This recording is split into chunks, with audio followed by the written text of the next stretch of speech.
আমার প্রতিটা ভিডিওতে শুধুমাত্র একটাই কমন প্রশ্ন, আপু বাসা কবে চেঞ্জ করবেন? আপনার বাসাটা একটুও সুন্দর না, এত নোংরা বাসা কিভাবে থাকেন? তো ফাইনালি আমি 1.5 বছর পর এই বাসাটা ছেড়ে দিচ্ছি। বাসাটা ছাড়ার একমাত্র রিজন হচ্ছে আমার বাবুর এখন একটু বড় হয়েছে, হাঁটা শিখেছে, তাই ওদের একটু স্পেস দরকার, আলো বাতাসের প্রয়োজন আছে। শুধুমাত্র বাচ্চাদের কথা চিন্তা করে বাসাটা ছেড়েছি। আগের বাসার তুলনায় বর্তমানে আমরা এখন যেই বাসা নিয়েছি সেটা অনেক গুণ ভালো, আলো বাতাস আছে এবং পরিষ্কার আছে।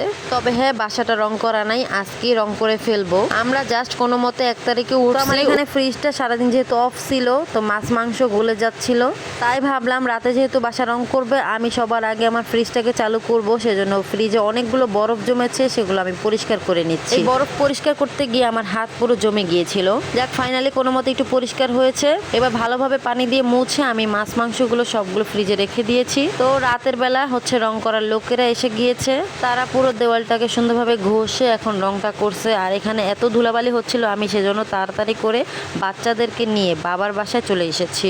আর বাবুদের বাবাকে বাসায় রেখে এসেছি, সে হচ্ছে দেখাশোনা করবে।